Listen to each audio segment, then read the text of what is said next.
हालत है जो क्षत विक्षत हालत में है। जो लाशों की हालत थी वो बहुत ही खराब हालत में थी, क्योंकि अधिकतर लाशें बुरी तरह से जल गई हैं।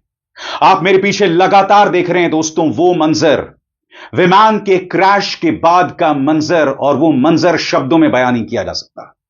शब्दों में बयान नहीं किया जा सकता। मैं आपको बतलाना चाहूंगा दोस्तों कि इस विमान को दो पायलट चला रहे थे।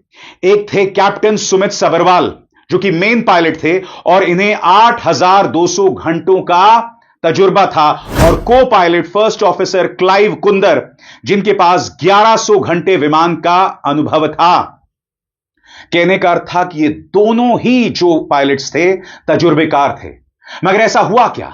आखिरी लम्हों में आखिर उस इंजन में ऐसी खराबी क्या आई? क्योंकि मीडिया रिपोर्ट्स के मुताबिक उन्होंने मे डे का संदेश भी दिया था। सरल शब्दों में कहा जाए, अंदर कोई बहुत गंभीर समस्या हो गई थी जिसके चलते उन्होंने मदद की गुहार लगाई, यानी मे डे की गुहार लगाई।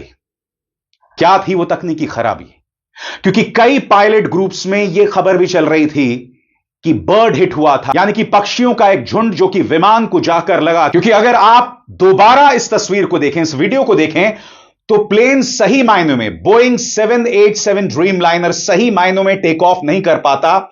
और जैसा कि आप देख सकते हैं उसकी नाक हमेशा ऊंची है, यानी कि जो नोज ऑफ द प्लेन है वो हमेशा ऊपर है, और फिर उसी अंदाज में वो क्रैश कर जाता है। आखिर ऐसा हुआ क्यों? क्यों उन्होंने मे डे का संदेश दिया? ये तमाम तथ्य हैं जिनसे हम ध्यान नहीं हटा सकते। और साथ ही कुछ सवाल सामने, जब से टाटा ने टेक ओवर किया है एयर इंडिया को, लगातार कई शिकायतें सामने आई हैं। हम उसकी भी चर्चा करेंगे दोस्तों। हम यह भी चर्चा करेंगे कि एयर इंडिया के विमानों में इतनी समस्याएं लगातार क्यों पेश आती रही हैं, उसकी भी हम चर्चा करेंगे। मगर सबसे पहले एक एक करके आपके सामने वो तस्वीर आर्टिफिशियल इंटेलिजेंस के जरिए मैंने जनरेट की है, यह तस्वीर जिसमें हमने दिखाया है उन दो पायलट्स को क्या मंजर रहा होगा ठीक क्रैश से पहले। और इस बारे में क्या जानकारी मिल रही है आपके स्क्रीन पर? कैप्टन सुमित सबरवाल थे मेन पायलट जिनके पास 8,200 घंटों का अनुभव था। Copilot first officer Clive Kunder 1100 घंटे का अनुभव। 1:39 अहमदाबाद के रनवे 23 से उड़ान भरी। पायलट ने इमरजेंसी मे डे का ऐलान किया। एटीसी तक आवाज पहुंची, लेकिन दोबारा फिर पायलट से संपर्क नहीं हो पाया। इस विमान में गुजरात के पूर्व मुख्यमंत्री विजय रूपाणी भी सवार थे, और जैसा कि आप देख सकते हैं यह उनका बोर्डिंग पास था। और जैसी दुर्घटना होती है, एयर इंडिया अपनी तरफ से हेल्पलाइन शुरू करता है दोस्तों। और जैसा कि देख सकते हैं यह वो हेल्पलाइन है जो उन्होंने जारी की है, 1800-569-1444। आइए सुनते हैं जैसी यह दुर्घटना होती है वहां मौजूद पुलिस ने क्या कहा। तो जो पता चला है वो ये है कि एयर इंडिया की जो लंदन जाने वाली फ्लाइट थी वो टेक ऑफ के बाद यहाँ पे क्रैश हो गई है, जिसमें प्रिलिमिनरी हमें पता चला है कि 223 जितने पैसेंजर थे। यहाँ पे जिस बिल्डिंग के ऊपर गिरी है वो डॉक्टर्स का हॉस्टल है। इंसिडेंट बनने के विदिन 2-3 मिनट्स में पुलिस, बाकी सभी बॉडियाँ, सिविल एडमिनिस्ट्रेशन, कॉर्पोरेशन वगैरह सभी लोग आ गए थे। फायर फाइटर वगैरह स्थल पे हाजिर है। लोगों को बचाने की और रेस्क्यू करने की कार्रवाई जारी है। ऑलमोस्ट 70 से 80% एरिया हमने क्लीन कर लिया, बाकी आने समय में हम लोग क्लियर कर लेंगे। मैं सभी मीडिया के मित्रों से रिक्वेस्ट करता हूं, सभी हमसे सहयोग करें। जितनी पुलिस, उसके अलावा जितनी भी agency, army, BSF, CISF, corporation, collector office के सभी स्टाफ, सभी यहाँ काम में लगे हुए हैं। प्लीज हमसे सहयोग करिए। नजारा बहुत खौफनाक था दोस्तों, और जैसे कि आप इस तस्वीर में देख सकते हैं यह है उस बिल्डिंग पर क्रैश का नजारा। और आप देख सकते हैं प्लेन का एक हिस्सा, बोइंग 787 ड्रीम लाइनर का वो हिस्सा जो है वो बाकायदा बिल्डिंग पर दिखाई दे रहा है, जो अपने आप में निहायत ही खौफनाक मंजर है। खौफनाक मंजर है दोस्तों अपने आप में, जिससे आप अंदाजा लगा सकते हैं कि हालात कितने खराब होंगे। और इस वीडियो में आप देख सकते हैं कि किस तरह से आग बुझाने की कोशिश की जा रही है, क्योंकि ये जो बोइंग 787 ड्रीम लाइनर था ना दोस्तों, इसमें फ्यूल पूरी तरह से भरा हुआ था, पूरी तरह से फ्यूल भरा हुआ था दोस्तों। और जैसे ही ये क्रैश करता है मेघानी में, इस डॉक्टर्स बिल्डिंग पर जहां कई डॉक्टर्स रह रहे थे, तो वहां का तापमान बहुत ज्यादा बढ़ जाता है। क्योंकि जैसे मैंने बताया प्लेन के अंदर पूरा फ्यूल था, धमाका होता है, बुरी तरह से धमाका होता है, और तापमान बहुत ज्यादा बढ़ जाता है, बहुत ज्यादा बढ़ जाता है। और जो तमाम लाशें वहां से निकाली जा रही हैं बुरी तरह से जली हुई हैं। 100% बर्न्स के साथ, जिससे पता चल रहा है कि बचने का कोई भी रास्ता नहीं रहा होगा। मगर इस तरह की तस्वीरें सामने उभर कर आ रही हैं जिसमें लोगों को स्ट्रेचर्स में लाया जा रहा है। अब ये लोग कौन हैं? क्या वो बिल्डिंग में थे? क्या वो नीचे थे? क्योंकि जैसे मैंने बताया, धमाका इतना बड़ा था, इतना बड़ा धमाका था कि जो आसपास लोग थे, जो सड़क पर लोग थे, वो भी चोटिल हुए। मगर विमान के अंदर जो लोग सवार थे, उनकी क्या हालत हुई होगी एक ऐसे प्लेन के क्रैश होने के बाद।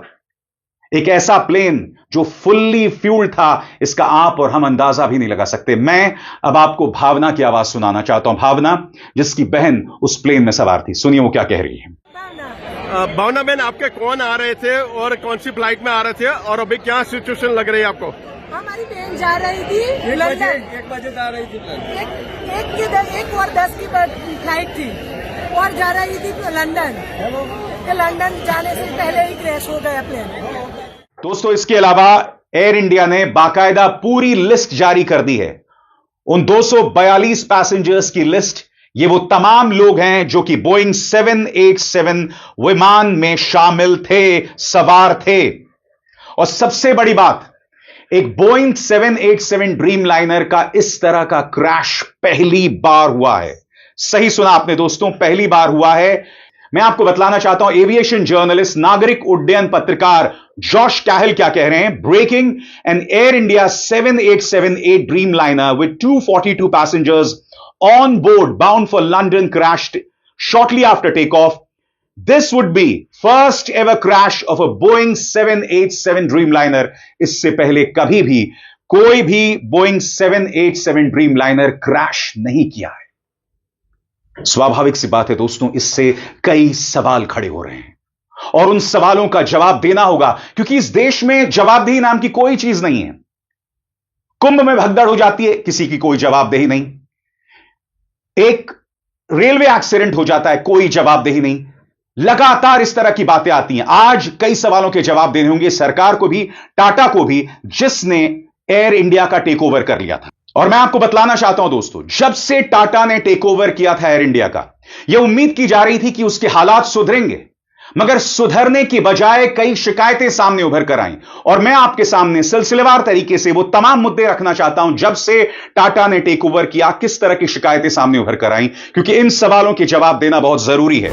नंबर 1, टाटा के टेक ओवर के बाद एयर इंडिया में कई तकनीकी समस्याओं की शिकायतें सामने आई हैं। वो कौन कौन सी समस्याएं, एक एक करके आपके स्क्रीन पर।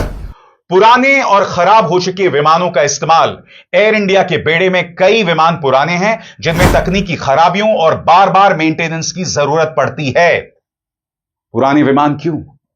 क्या लोगों की जान की किसी को परवाह नहीं है? मुद्दा नंबर 2, विमानों के नवीनीकरण की कमी। विमानन विशेषज्ञों के अनुसार एयर इंडिया के विमानों का नवीनीकरण न होने से तकनीकी समस्याएं लगातार बनी हुई हैं। इसके अलावा दोस्तों, फ्लाइट्स में देरी और उसका रद्द होना, तकनीकी खराबियों के कारण उड़ानों में देरी और रद्द होने की घटनाएं लगातार बढ़ी हैं। इसके अलावा जो पूरा बेड़ा है उसे इंटीग्रेटेड होना चाहिए था, उसका एकीकरण होना चाहिए था, मगर ऐसा नहीं है, अव्यवस्था बनी हुई है। बेड़े के एकीकरण में अव्यवस्था। विस्तारा और एयर इंडिया के विमानों के एकीकरण में गड़बड़ी के कारण कई बार यात्रियों को बुक की गई सुविधाएं नहीं मिल पाती, जिससे तकनीकी और संचालन संबंधी दिक्कतें पेश आती हैं। इसके अलावा बोइंग 777 जैसे पुराने विमानों को हटाने की सलाह दी गई, क्योंकि ये ग्लोबल स्टैंडर्ड के मुताबिक नहीं है और इनमें तकनीकी समस्याएं ज्यादा आती हैं। यानी कि कुल मिलाकर पुराने विमान, अव्यवस्था, इंटीग्रेशन की कमी, ये तमाम समस्याएं सामने पेश आती रहीं जब से टाटा ने एयर इंडिया को टेक ओवर किया। और रही बात एयर इंडिया के विमानों की, तो इससे पहले भी कई बार बड़ी बड़ी दुर्घटनाएं होते होते बची, वो भी मैं आपके सामने पेश करने वाला हूं दोस्तों। एयर इंडिया में हाल ही के समय में सबसे ज्यादा निम्नलिखित तकनीकी समस्याएं पेश आई हैं। सबसे पहला, हाइड्रोलिक सिस्टम फेल होना। तिरुचिरापल्ली से शारजा जा रही फ्लाइट में हाइड्रोलिक फेलियर हुआ, जिससे पायलट को इमरजेंसी घोषित करनी पड़ी और विमान को कई घंटे हवा में घुमाना पड़ा। केबिन प्रेशर की समस्या। मुंबई से लंदन जा रही बोइंग 777 फ्लाइट को केबिन में दबाव संबंधी तकनीकी खराबी के कारण वापस लौटना पड़ा। तकनीकी खराबी के कारण फ्लाइट्स का लौटना।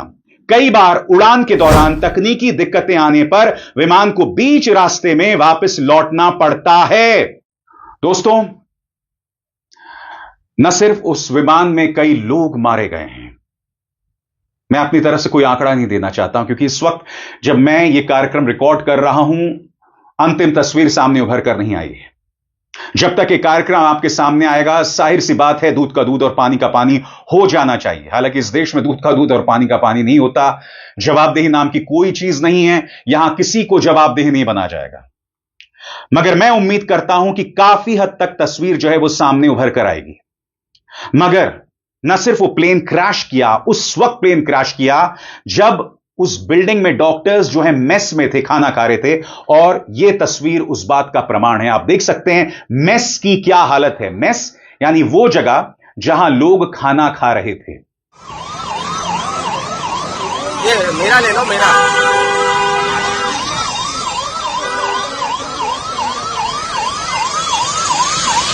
वो तो नेटवर्क का प्रॉब्लम है।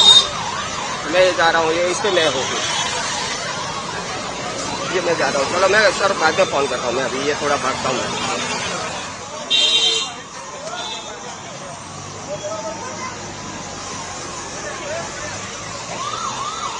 Please sir, hello hello sir ji, hello.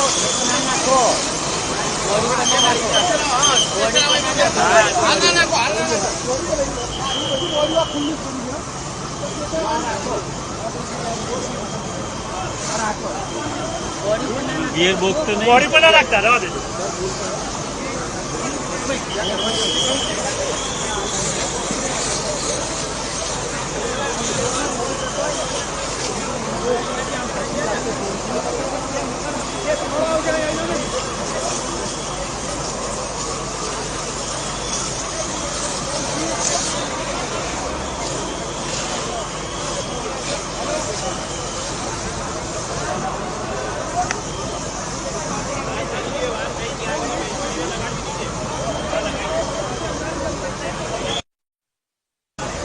Hello, मैं हूँ। हाँ जी, वो मेरे साथ धर्मेश जी है और राहुल भी है।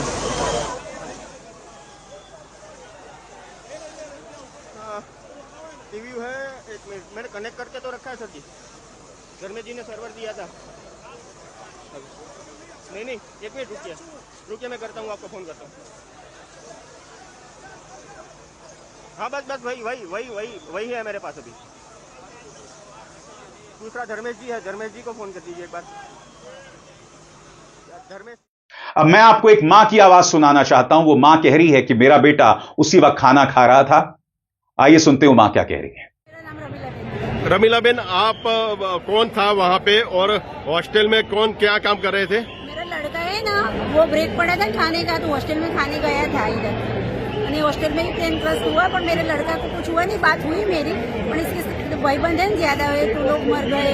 ये फिर मेरे लड़का को देखने जाना है अंदर मेरे। अभी क्या लड़के को क्या सिचुएशन है? लड़का बोला है कि मैं अच्छा दूसरे मार से कूदा था ना, तो थोड़ा खाली लगा है, ऐसा बोला है मेरे को। पर मैं जाऊँ अंदर तो मालूम पड़े ना ऐसा। ठीक है।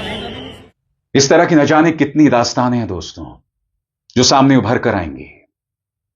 इस मुद्दे पर यह मेरा पहला कार्यक्रम है दोस्तों, और आने वाले दिनों में या आने वाले घंटों में जैसे जैसे नई नई जानकारियां मिलती रहेंगी, मैं आप तक पहुंचाता रहूंगा। और मेरा वादा है, हर बार की तरह आप तक तथ्यों के आधार पर इस समस्या की जड़ों तक पहुंचने की कोशिश मैं लगातार करूंगा।